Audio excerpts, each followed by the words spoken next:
మరి doctor YSR ఆరోగ్య విశ్వవిద్యాలయం ఇది 1986లో ఒక చట్టం ద్వారా ఆనాటి ప్రభుత్వం ఈ మెడికల్ కాలేజీని తీసుకొచ్చిన విషయం మనందరికీ తెలిసిందే.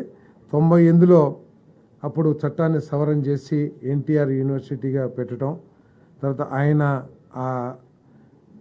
ఈ మెడికల్ అవసరాలన్నింటినీ కూడా ఒకే ఇన్స్టిట్యూట్లోకి తీసుకొచ్చి ఒక యూనివర్సిటీగా స్థాపించిన ఎన్టీ రామారావు గారి పేరు పెట్టాలని ఆ రోజు నిర్ణయం తీసుకుంటూ జరిగింది.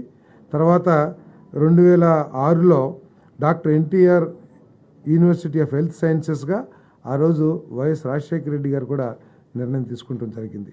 కానీ దురదృష్టం, గత ప్రభుత్వం ఒక చట్టాన్ని తీసుకొచ్చి మరి ఆ పేరుని తీసేయటం జరిగింది. తీసేసి వైఎస్ఆర్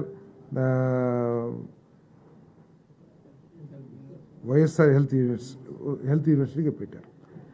దీనికి సంబంధించి దాంట్లో పాస్ అయిన డాక్టర్లు కొన్ని సమస్యలు ఎదుర్కొంటున్న విషయాన్ని మన గద్దె రామ్మోహన్ గారు, అదేవిధంగా అచ్చెన్నాయుడు గారు, ఇంకా కొంతమంది ప్రజాప్రతినిధులు ప్రభుత్వం దృష్టికి తీసుకొచ్చిన ధర్మంలో. ఎందుకంటే సర్టిఫికేట్స్ ఇచ్చేటప్పుడు కొంతమందికి ఏమో ఎన్టీఆర్ హెల్త్ యూనివర్సిటీ అని, కొంతమందికి ఏమో వైఎస్ఆర్ యూనివర్సిటీ అని చెప్పేసి, తర్వాత కొన్ని సంవత్సరాలేమో ఎన్టీఆర్ యూనివర్సిటీలో చదివి ఫైనల్ డిగ్రీ అంటే కొన్ని సంవత్సరాల మార్కులేమో ఎన్టీఆర్ యూనివర్సిటీ మార్కులు ఇస్తుంటాయి, ఫైనల్ పాస్ అవుట్ ఏమో వైఎస్ఆర్ యూనివర్సిటీ.